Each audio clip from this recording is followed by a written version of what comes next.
All right, well, we are going to go ahead and get started. It's right at 10:30, so good morning and welcome to this week's virtual town hall meeting. My name is Danielle Clore and I'm the CEO of Kentucky Nonprofit Network. And our team, our full team is with us today. Laura Whitaker, our Associate Director, and Shauna Morgan, our Membership and Outreach Associate.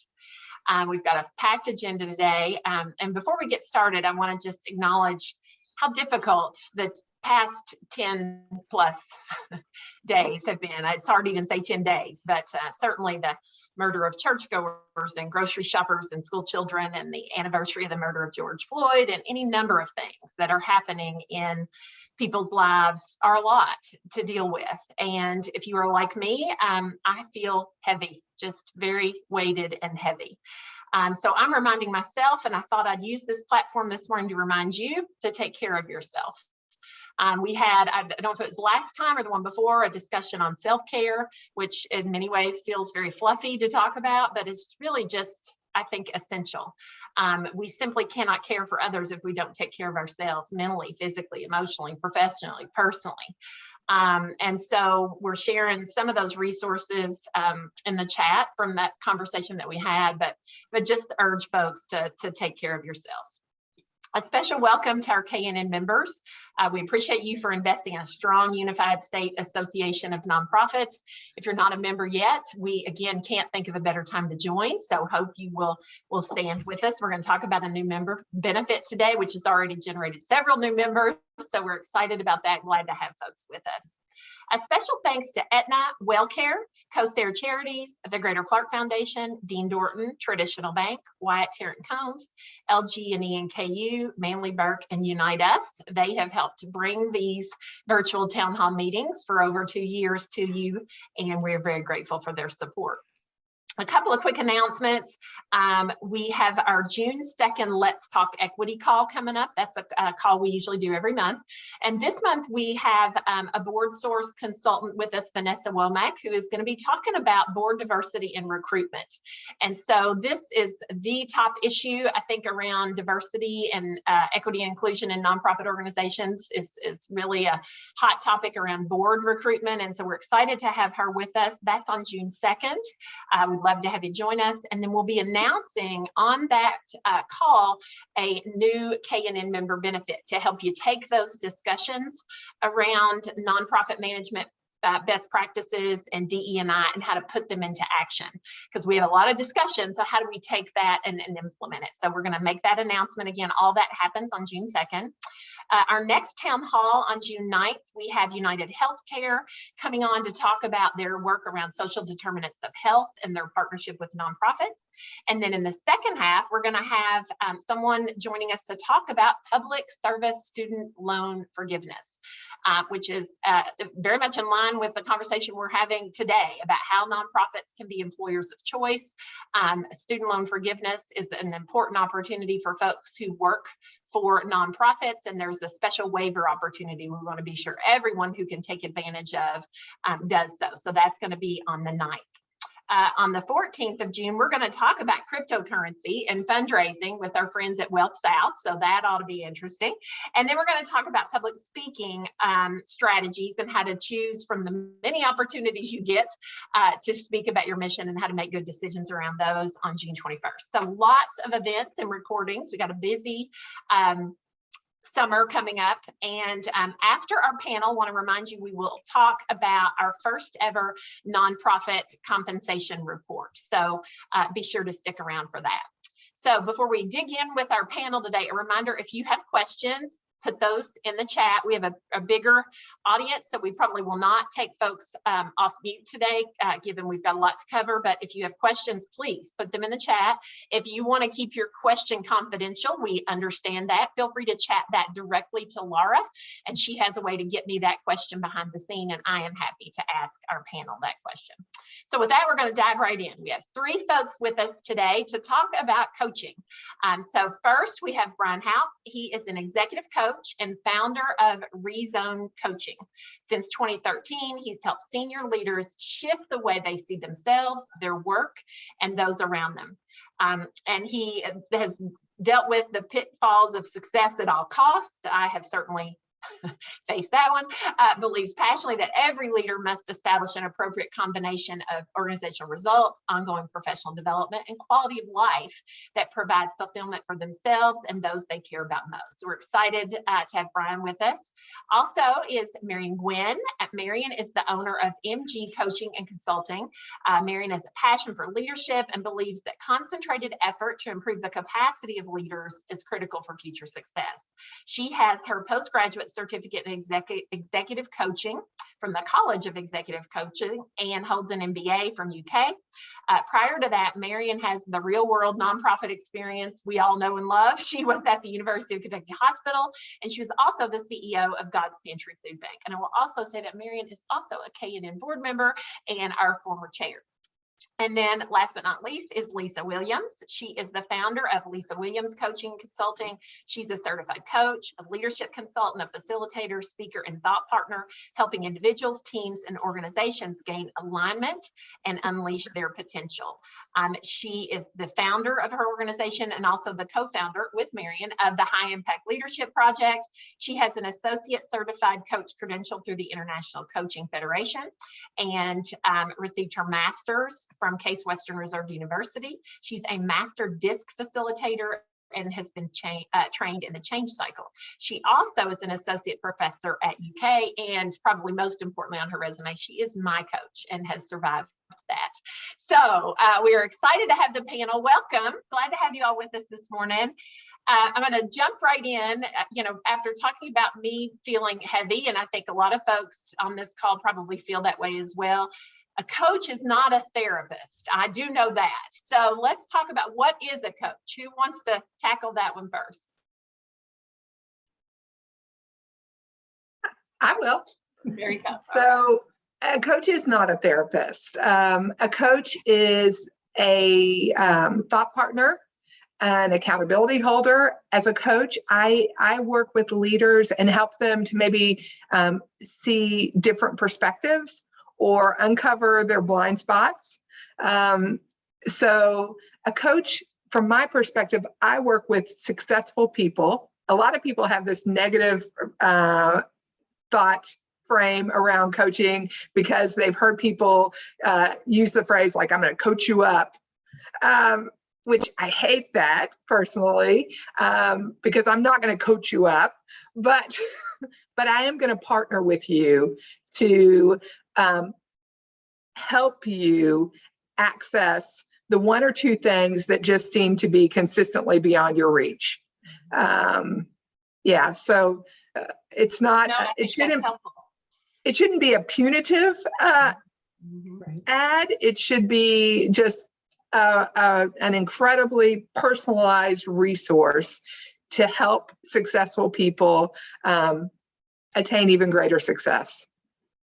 Brian, Lisa, you all may have different thoughts around that, but I think that those are the same thoughts that I have, as well as coaches being what I often refer to sometimes as space holders. I call myself an intuitive leadership coach because oftentimes when I'm working with high achievers, they know the answers, they have that knowledge within, but they're not tapping into it either because their world outside is so busy and they're not taking the time to kind of create space to really go within and find those answers, or they're looking for a lot of external validation.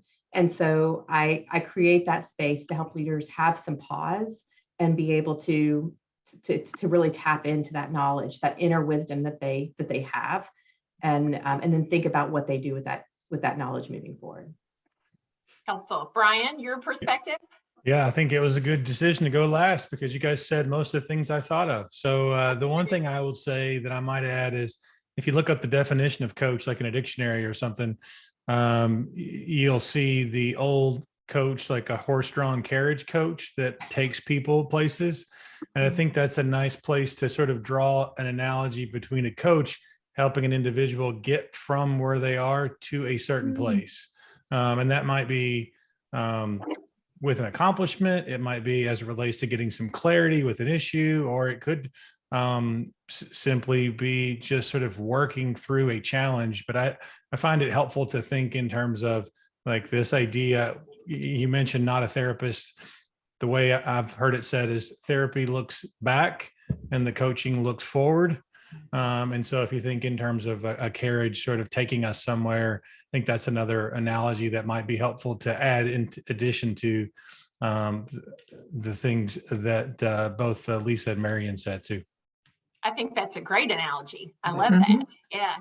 So let's talk about the benefits. And Marian, you touched on this, or actually all of you have, the benefits for us as individuals. So I want to touch on that for folks who are considering it. But there are benefits for the organization as well. So I want to be sure we touch on that as well. So how about Lisa, we'll start with you. Yeah, there are a lot of benefits. So I will not go through all of them. So I know Brian and Marian will add in.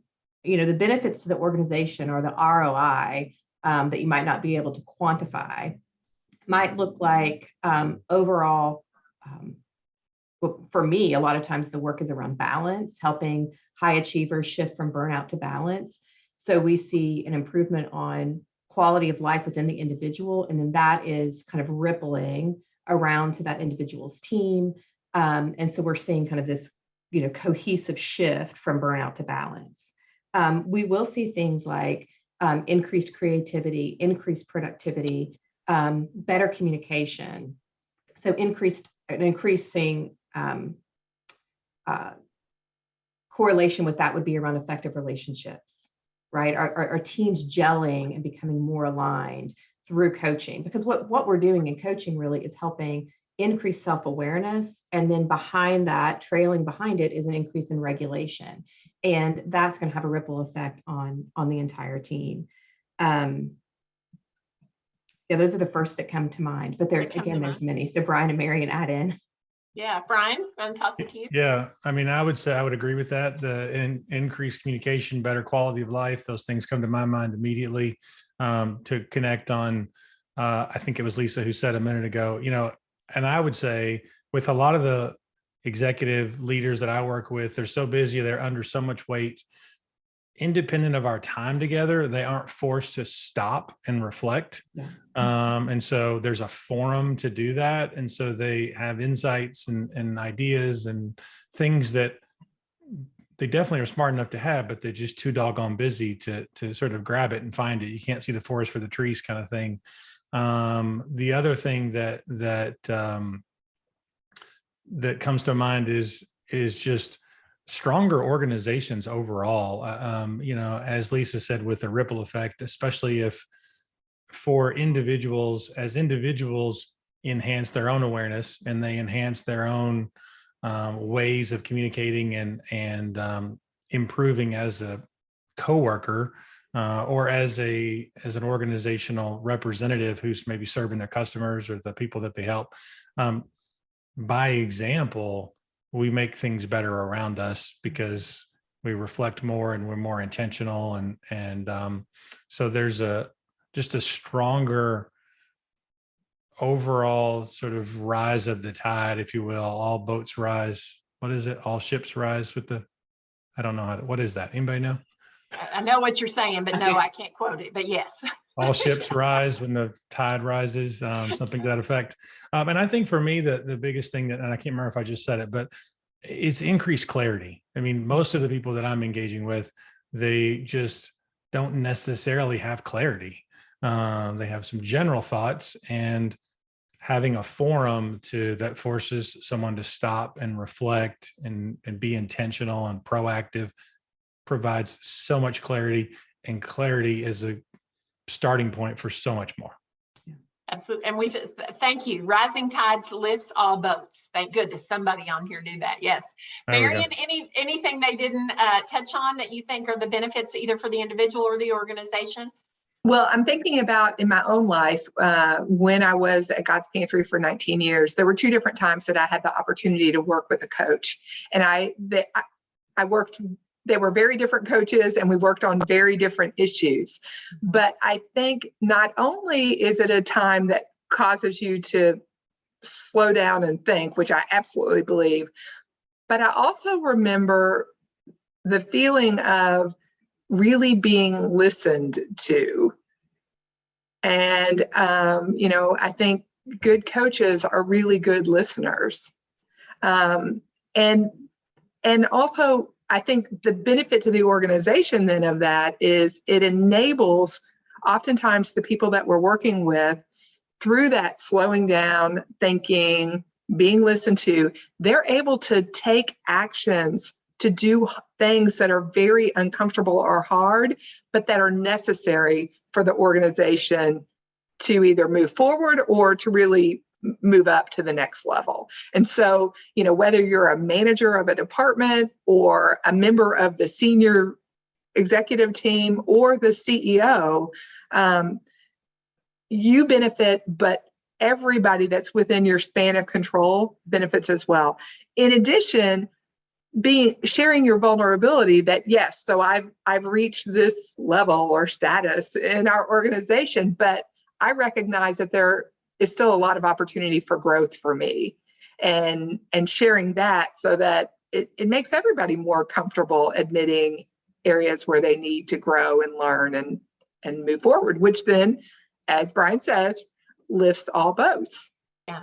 And I think you're hitting on something important that I know I appreciate about Lisa, my coach, is there are things that I would say about myself, whether accurate or not. They are certainly things I believe about myself that I wouldn't share with my team. I would not share with my board. And so having that safe place to be vulnerable and question decisions or actions is really valuable, really valuable. And to your point, allows you to grow. Yeah, Brian? I just thought about something else that I think might be helpful that we haven't really talked about. A lot of coaches believe, it's from a fundamental place, that going through the coaching process after several sessions, as it relates to the aspect of helping a person pull out what's already inside them, throughout the process over time, the individual being coached begins to get better at solving their own challenges. Yeah. I'm reminded of my 7-year-old grandson, where it's like, where did you leave your shoes? And it's asking questions like, which door did you come in when you came in the house last time? And like, what did you do? And then through this process of these series of questions, hopefully by the time he's 19, he'll have a process to figure out where his shoes are. That's, I think that happens a lot when, I think a great, whether you're working with the coach, and I would also add just a coach as an individual leader in an organization. I was very fortunate to have some of those early in my career who I would learn over time. Okay, when I go in and ask for help on this, they're going to ask me this and this and this. And then I would be further along, and that's improves efficiencies and saves time. So another benefit there. Then if they had just provided you with the answer, because then you would just keep going to them for the answer. Yeah, that's right. Well, and I tell you, the beauty of that is when you are starting to learn to figure out those things on your own or finding your own shoes, to be able to text your coach and say, look what I just did, Yes. And figured out all on my own. It's a beautiful thing, a wonderful feeling for sure. So, now, one Mary, other thing that I wanted to add as I was thinking about hearing all of this is, it are kind of like those success stories. So we talk about these are the things that happen, but what does it look like on the other side, right? After a leader has gained that awareness, has had that clarity, has shifted from burnout to balance. And one of the things that is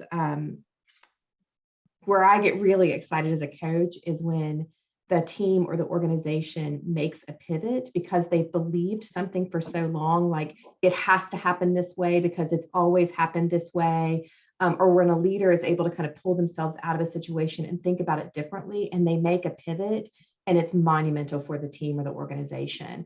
And I think that's another benefit to coaching, as Brian mentioned and Marian's mentioned, with that space, that clarity comes some really creative thinking that the leader may not have had otherwise, because they're just still in that routine of kind of that putting out fires, that mundane, keeping up the pace.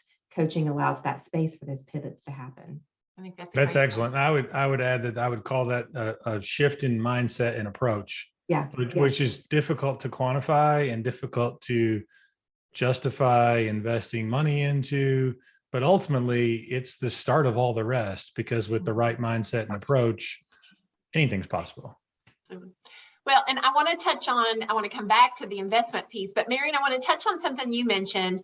You talked about working with two different coaches in your career. And I know one of my colleagues, she and I were talking recently, and she is a Black woman. And she said she purposefully went out and got a coach who was a white man, a white male. And, so it's how do folks know?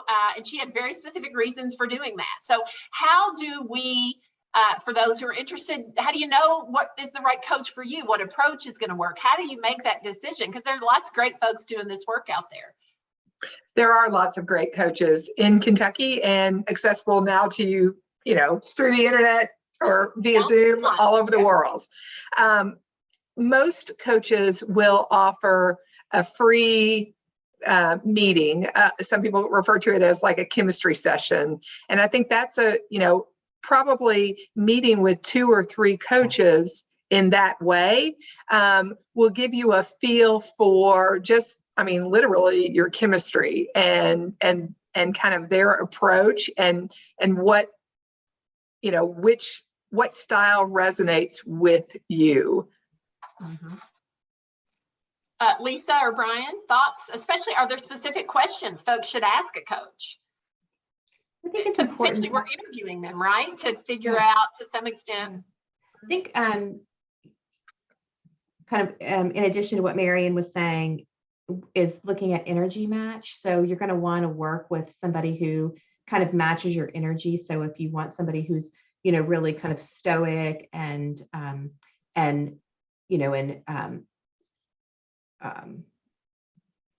don't know what word I'm looking for. Somebody, really, I don't know what word, but versus somebody who, is of higher energy. That's really important, really, really important, because you're spending a lot of time with this person.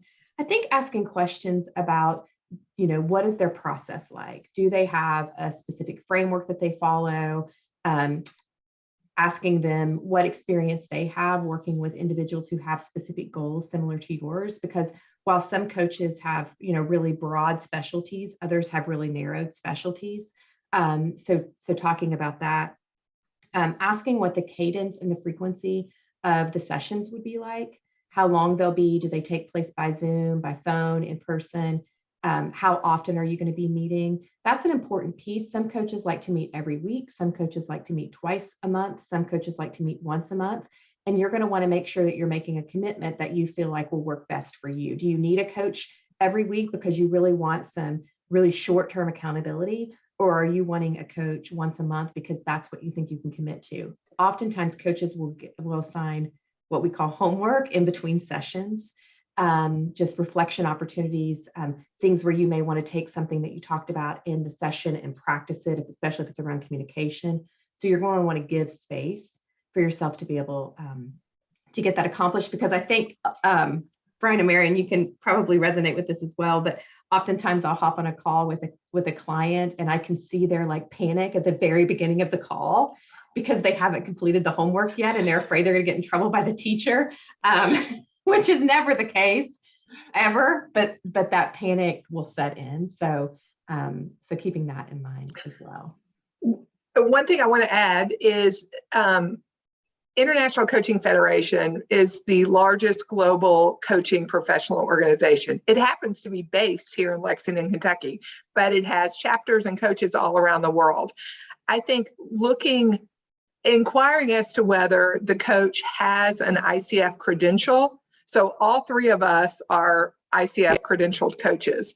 That shows that they have gone through specific training to be recognized as a coach by this organization, that they have a certain number of hours of coaching experience, and it goes up with each level of accreditation, and a commitment to the profession. So there are continuing education requirements and other requirements so that an ICF credentialed coach is constantly learning and growing and has achieved a level of success or knowledge that is recognized as appropriate for a professional coach. And why that's Glad important. you brought that up because, and Brian, I'll ask you this, I mean, because anybody could hang out their shingle and say, I'm a coach, right? So this is a really important distinction for folks who want to be sure they're, working with someone who is skilled and trained, and to your point, Marian, committed to ongoing professional development to be an effective coach. Were you going to say something, Lisa? That's exactly what I was going to say. That it's not a regulated industry. Yeah, I think, and I would add, I agree with everything that both Lisa and Marian said. I would add that, when I think about it, I mean, it's absolutely important that there's a rapport, because it does need to be a trusting relationship. And sometimes it's difficult to find that in a 30-minute chemistry call, or depending on the coach's process, 15 minutes or 45 minutes or whatever. But, be aware of that. That's as important as anything. One of the things I encourage people to do is to think about what does success look like at the end of your coaching relationship? How would you define success? And being able to just have a discussion about, an open discussion about, is that practical and how do we get there? And like Lisa said, what is your process for that? Some coaches, there's different types of coaching. There's one-on-one coaching, there's group coaching, there's in conjunction with a program of maybe some education as part of the process. And so it's important to figure out what you want to get out of it. And if your organization's sponsoring it, what's important to the organization to get out of it. I think it's important that there's an alignment of values. I mean, for me personally, I have on my website some of my personal values. And so, do we have the same values? You don't have to have that. You got to figure out what you're comfortable with. But ultimately, yeah, I think it's interesting. You use the example of a person who identified someone who sort of felt like a different demographic profile than them. And I can very much appreciate that. I actually had a lady who just selected me in a very similar way. And part of that was to challenge her own natural tendencies that she was aware of. We talked through some things early on in our chemistry call, and she decided that's what she wanted to do. At the same time, there's other times where I've had chemistry calls with people and they've said, you know what, I have decided that I want to work with someone who has been in my shoes before, and that makes me feel more comfortable. So it just depends on, which parts of that. And I would encourage people to not just be fixed to that, have the idea and then have the conversation. And then, because as you talk to the coach, you might decide that's really important to me because you understand, the challenges I deal with because we have the same demographic profile, or we've been in the same position, or the fact that you come from a different perspective, that's actually going to be more valuable, and depends on where you are, in your journey.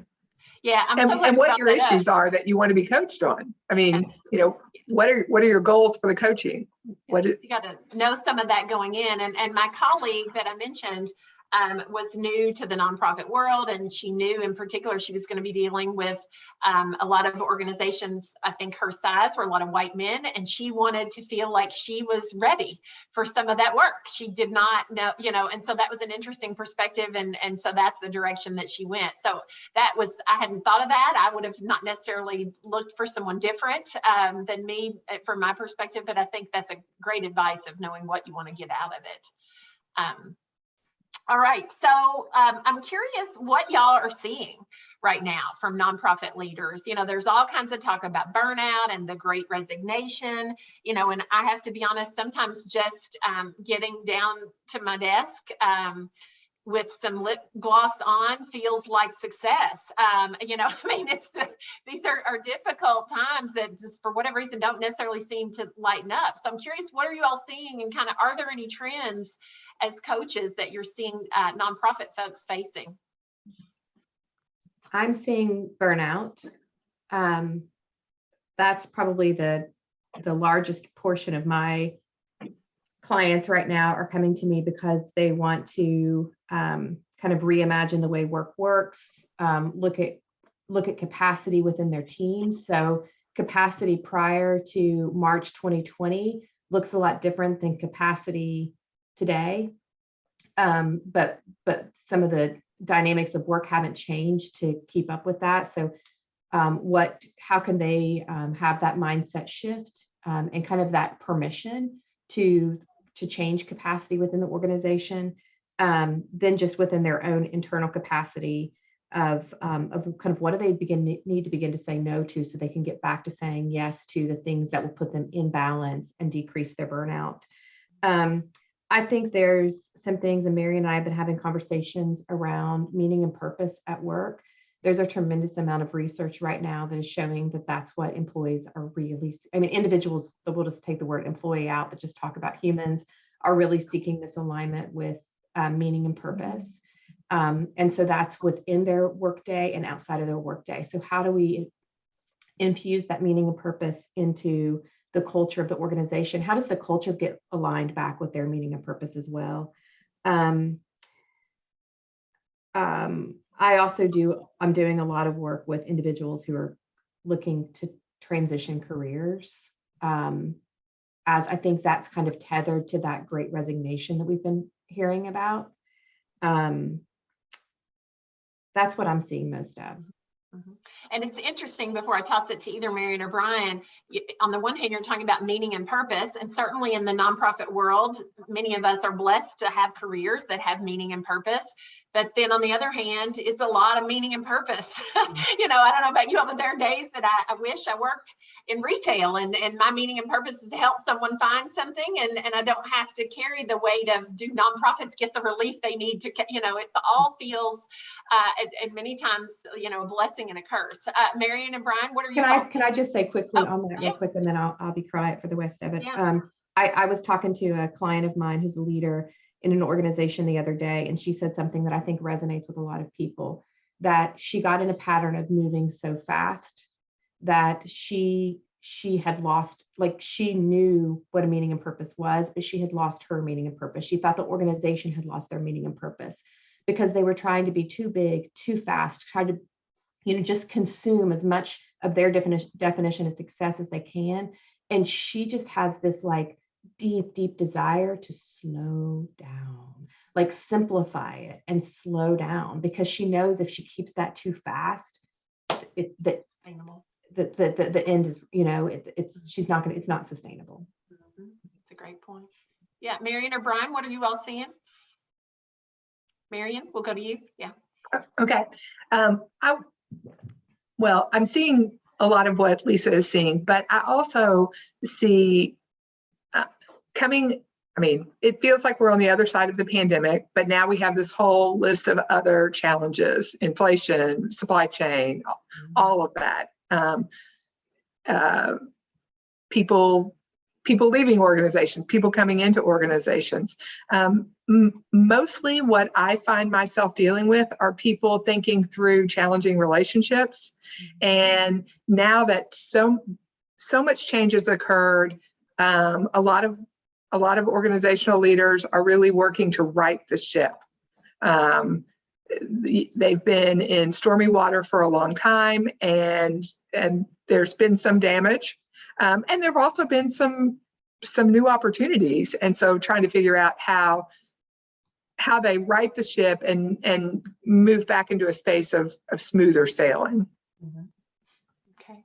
Brian? Yeah, I would agree with everything that these guys have said. The one thing that comes to my mind is, in the last couple of years, we're dealing with unique challenges that we didn't deal with before, as a general rule, as a human being, and then in our workplaces as well. And that this goes to nonprofits or any organization, frankly.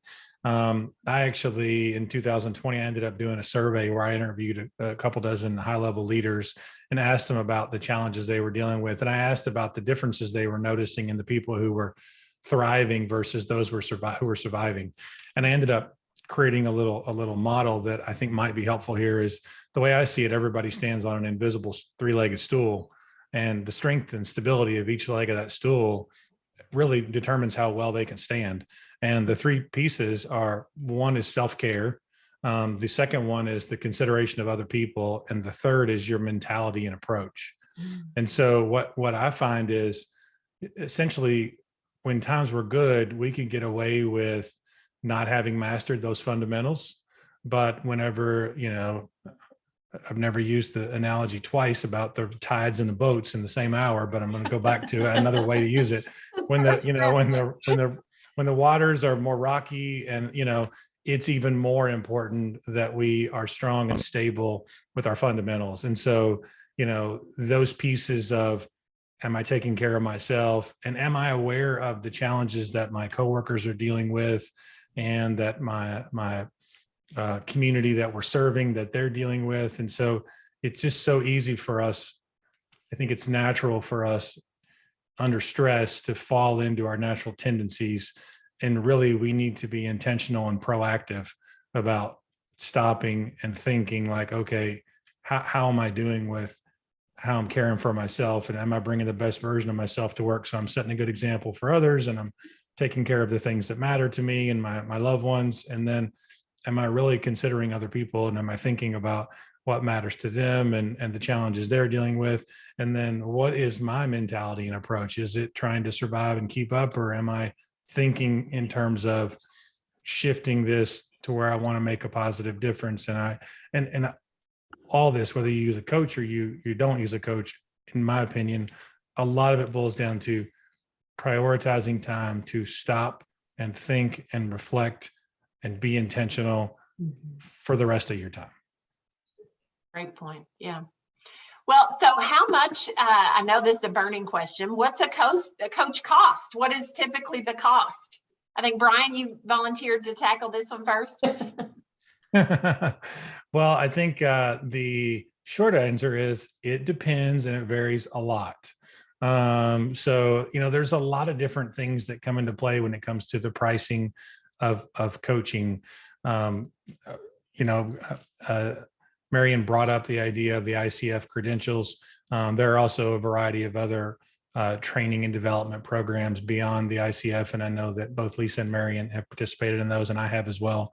And so, when it comes to the pricing, there's a lot to be said for the reference points that the coach has in training and development, their experience, and where they come from. And in my experience, the coaches who have been coaching longer, who have more reference points of training and development and more of a track record of success, tend to charge more. And the coaches that are doing it full time, like the three of us, charge more than someone who might be doing it part time as well. When it comes to a career coach or a life coach, you might find one online that may have no training, who might be able to help you.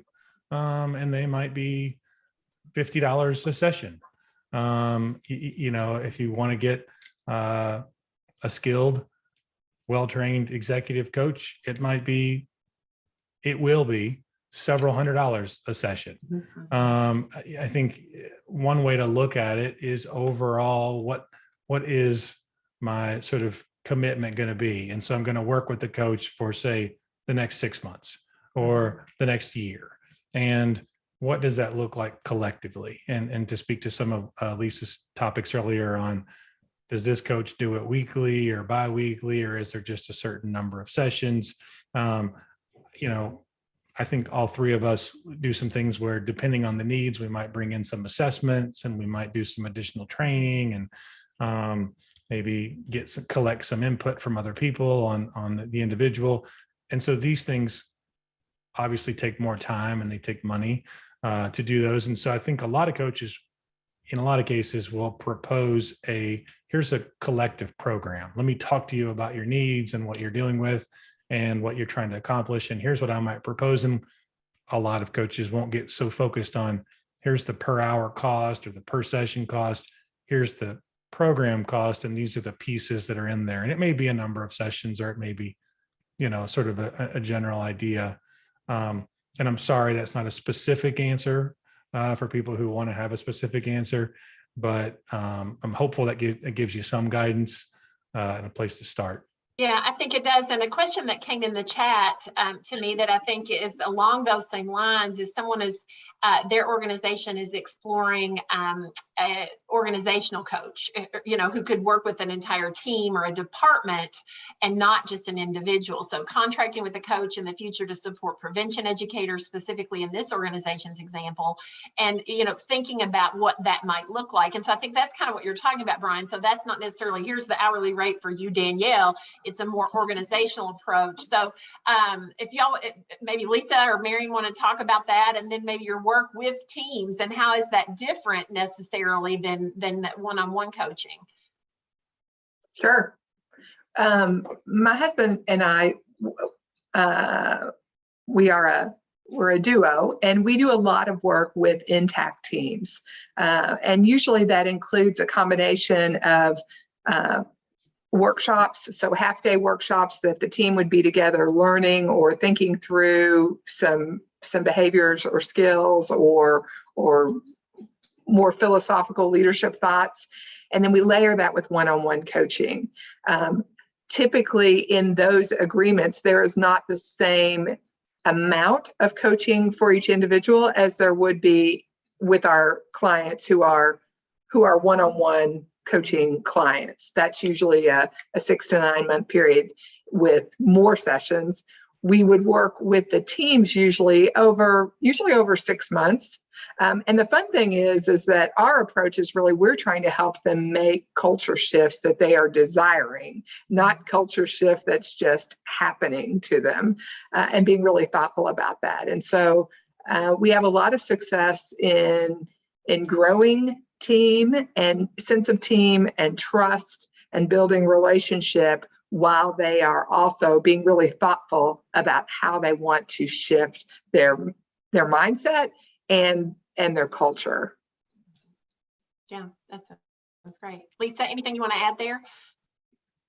I don't think so. I think that my framework is really similar to that, and in workshop and individual coaching, and mine's looking a lot at change and DISC communication. And I think the pricing on team or organizational coaching, as Brian kind of mentioned, is really going to vary dependent on the length. Usually if you hire a coach who kind of shifts, really what we're talking about is when a coach shifts a bit into consultant role and then shifts back into coaching role for those individual sessions. It's usually a multi-month process. You can hire, and I do that sometimes, and I'm sure Brian and Marian do as well, where we'll come in and offer a one-off workshop. And that can offer some benefit, but it doesn't often offer change, sustainable change. And so consultants will come in and be in the organization for multiple months to begin to, as I talked about earlier, help with self-awareness and then support that self-regulation that comes behind. Mm-hmm. And, we've all had that experience where we've sent a member of our team to a conference or whatever, invested in some professional development thing. And maybe they came back really enthusiastic, but then they're overwhelmed by the work that's waiting for them.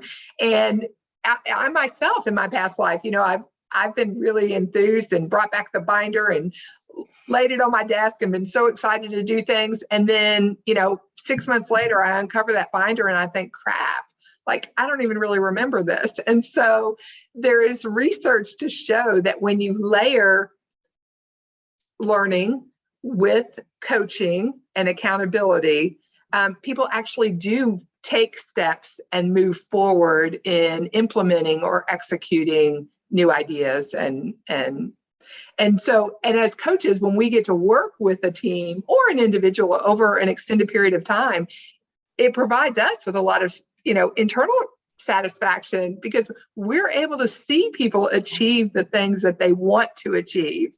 We're able to see organizations have higher levels of trust or better communication, and they're happy, and it warms my heart too.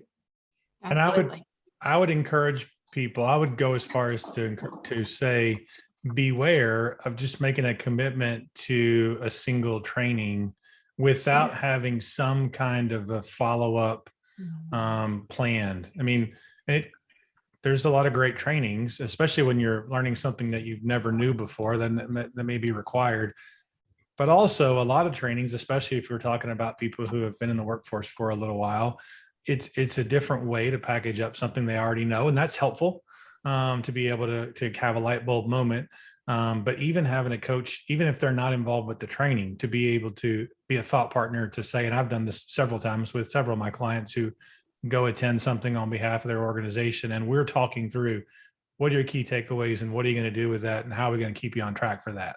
And what are your challenges? Because when you're adding something else into your work, it's got something else has to give. And so who's your thought partner in working with that over time?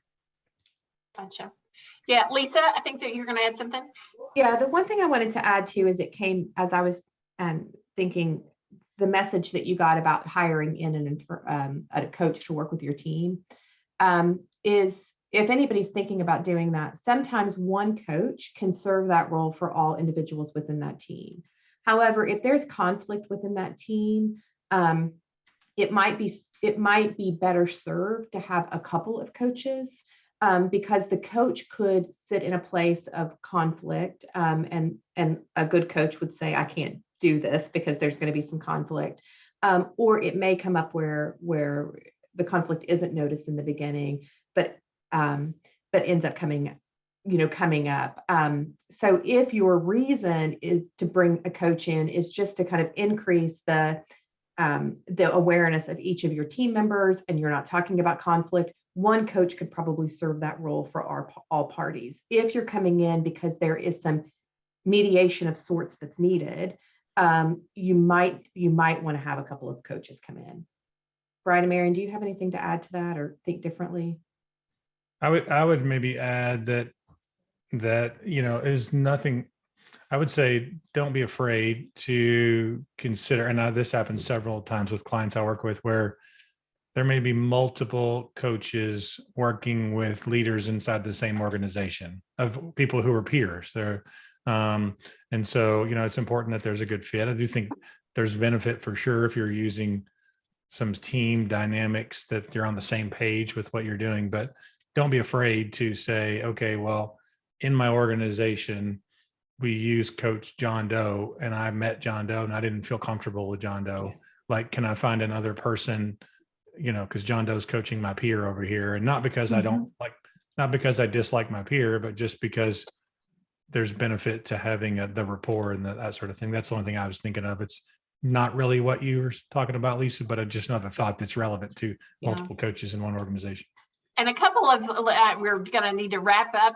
We've talked a lot of great things. It's flown by, which always happens. But I think you all touched on this. But, typically we're talking, 50-minute, hour-long sessions. And again, the frequency just really depends. Okay. Yeah, I saw the question about how many hours per week. I don't typically work with anybody for hours per week because most people are very, very busy and they have lots of other stuff going on. So whether that's 1 hour a month or 2 hours a month would be typical for us. Mm-hmm. The other thing that we didn't say that I think is really important to say, especially as we're talking about teams, everything that happens within a coaching conversation is completely confidential. Great point. Mm-hmm. Yes. Yeah. Yeah. And then the last thing I want to end on is, a lot of folks, you all may be dealing with some folks who are paying for this out of pocket. Others have, gotten the organization to invest. Can you share any tips as our final point here about making the case, either to your board or to your supervisor, for why the coaching benefits would benefit them not only as the employee, but what it brings to the organization? I know I'm very blessed at K&N because I had a coach on my board that when that came up as an idea that I floated as part of my annual evaluation, it was widely embraced. So I'm very blessed in that. But do you all have any suggestions for folks who that may have not ever come up at their organization or have faced some resistance?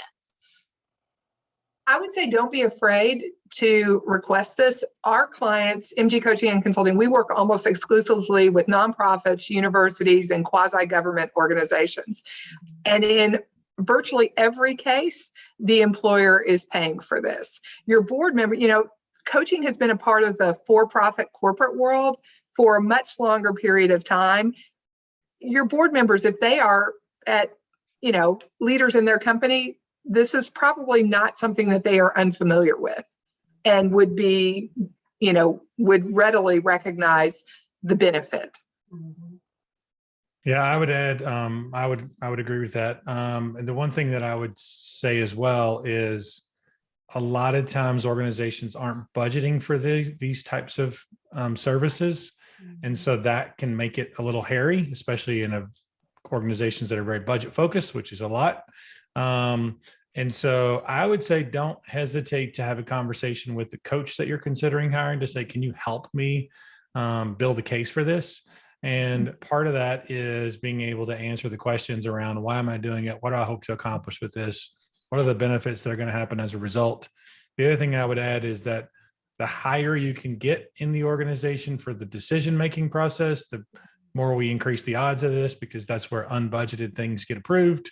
The last thing that comes to mind is I find that most of the clients I get, someone else has proposed this for them as a benefit, because many people aren't necessarily comfortable asking for it themselves. And don't be afraid to ask, because there's a lot of organizations where they say, gosh, whatever John Doe would ask for, if we can make it happen, I want to help John Doe. John Doe is an important part of our company, and I really want to serve and help this person. So don't be afraid to ask. Yeah.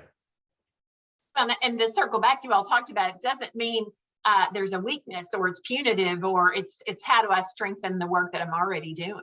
So great. Thank you all so much. It's been great to chat with you, and I've learned a lot, and I could tell by the nods and some of the questions we've gotten that folks have too. So really appreciate you all being with us. And I think Laura shared the websites for each of these folks. So if you want to follow up with them, we hope you will do so.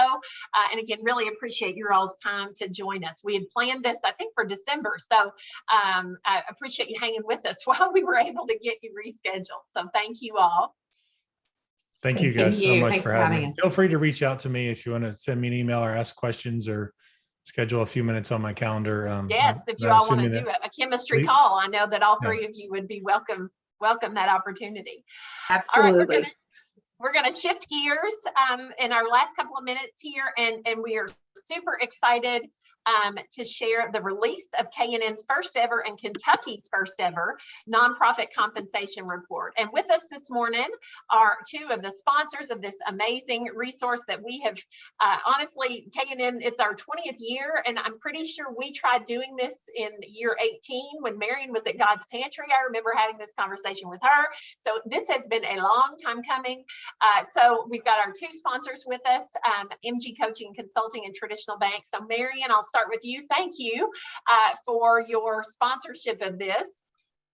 Well, it's our pleasure. Jean and I were happy to sponsor this work. We work with nonprofits on executive searches, so having accurate information about what salaries are appropriate and what should be expected is important.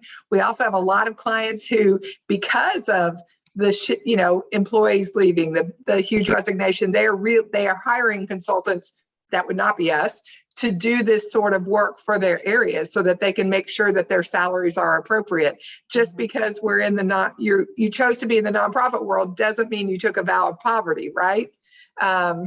So it's important work, and I hope that you will access these results and use them to make your organization an employer of choice.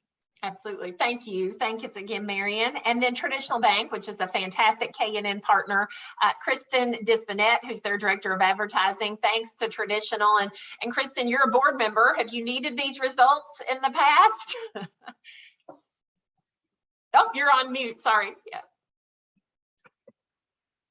Oh, can she not unmute? Let's see. Aha, there we go. Sorry, Kristen. It was not me this time that was trying to talk. I realized I could not unmute myself.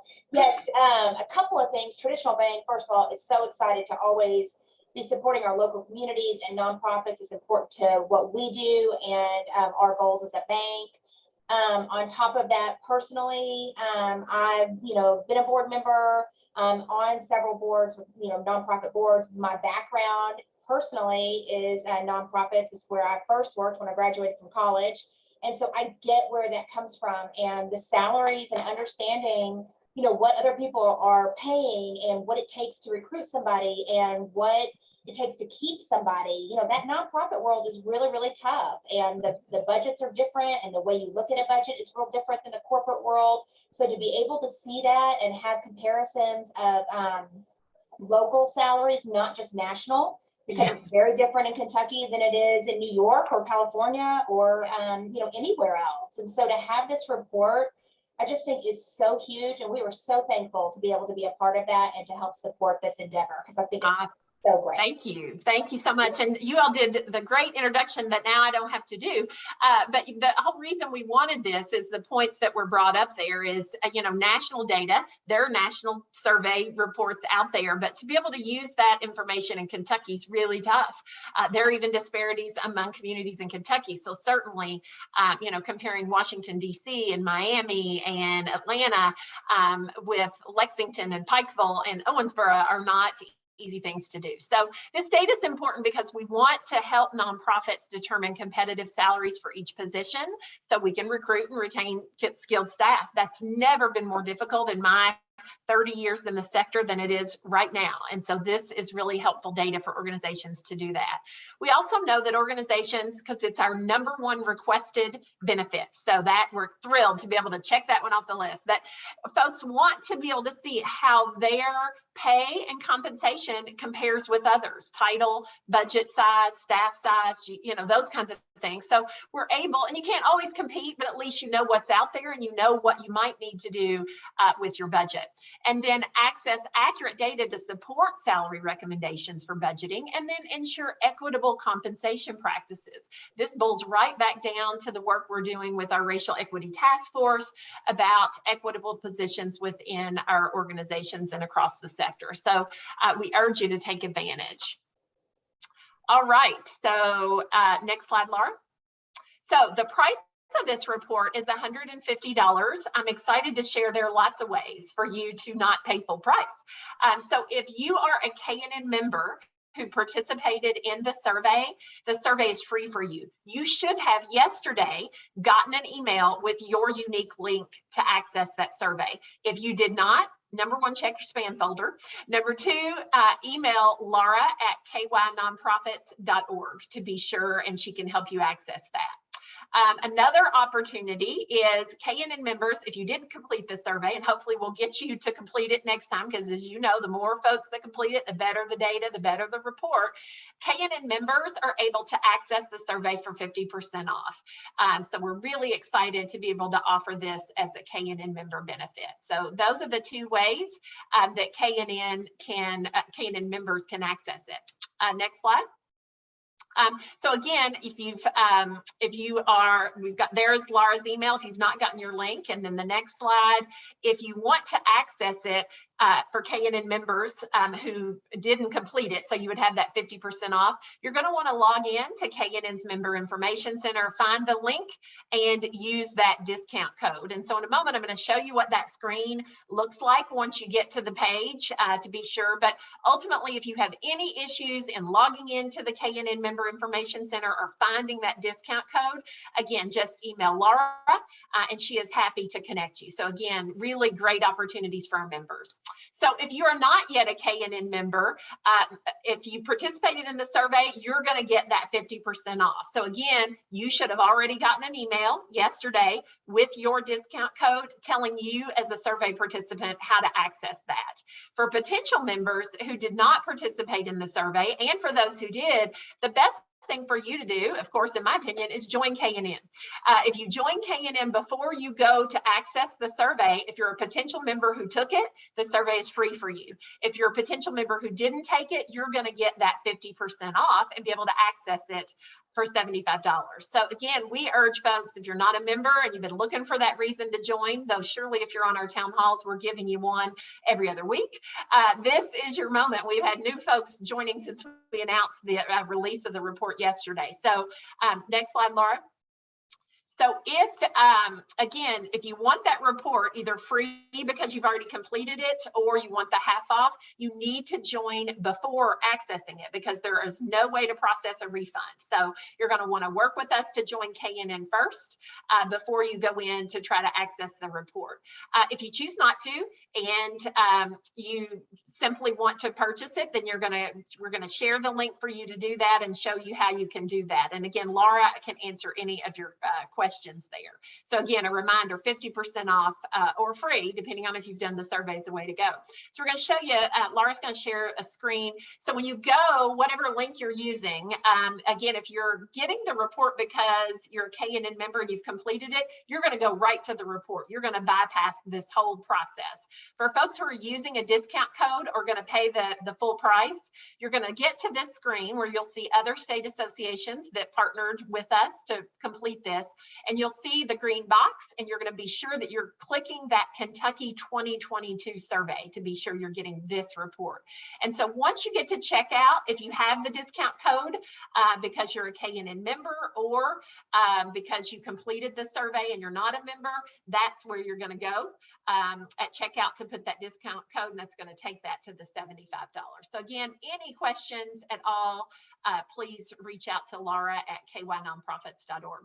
And a really important point that we're going to make here is the information in this report is privileged and owned by our partners at Columbia Books and Association Trends. Therefore, for you to access it, you have to purchase it through them. Report purchases are prohibited from sharing this report and its contents outside of the organization. So I urge you to not think, oh, I've got the link to this report, I'm just going to share it widely. One, that would be illegal because it's owned by Association Trends. And number two, it would be really outside of the spirit of collaboration of this offering that we have. So we urge you not to do that. If you have an organization who's like, oh my gosh, where did you get that? Feel free to forward them to KNN. And again, we have a couple of different ways for them to get at least a 50% discount on that. All right. And then any questions at all? Again, a huge thanks to Traditional Bank and MG Coaching Consulting for helping ensure that we can get this in front of folks. Are there any questions? This is the link where you can learn about it on our website. And again, if you go to kynonprofits.org, Laura's got a huge link there to the slide in our main slide. So you'll be able to get to it really easily. Any questions for anyone who has had issues accessing the survey or questions about the survey? I think there were 129 Kentucky nonprofits who took the survey, which is great. There have been states who've been taking it for much longer. I saw who had 130. So I was pretty excited that for our first ever effort, we did cross that 100 threshold and almost made it to 130. So again, we'll do this every other year. So you will have this data, and then we'll launch it again next 2024, the winter of 24. So don't panic if you want to be sure that you get in on this in the future. But again, Laura's there for questions. If you have trouble accessing it or didn't receive your email and should have, we're happy to help you. All right, so I don't see any questions there. So we'll wrap up. Again, many thanks to our panel for being with us today to talk about coaching. A reminder, if you're not a KNN member, from the survey to the $75 million advocacy win to health insurance to these calls, we are here as your resource, and we urge you to become a member and stand with the sector.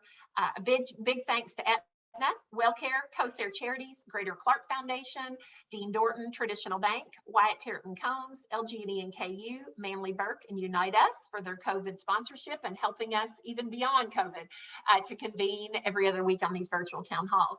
And again, we hope to see you back here on June 9th. I won't be here because I will be on vacation, so I'm very excited about that. But Laura will be womaning the Zoom on that day. And again, we're going to be having our friends from United Healthcare here talking about their partnerships with nonprofits and learning about the public service student loan forgiveness program. So that's a really important window of opportunity with the new waiver there. So whether it's you and your student loan or student loan debts or your employees, again, this is a really important benefit of working for a nonprofit, and we want to be sure as many nonprofit folks are taking advantage of it as possible. So again, that's going to be back here on June the 9th. So we will let folks off to enjoy your day. Hope you have a really good opportunity to rest over this Memorial Day weekend.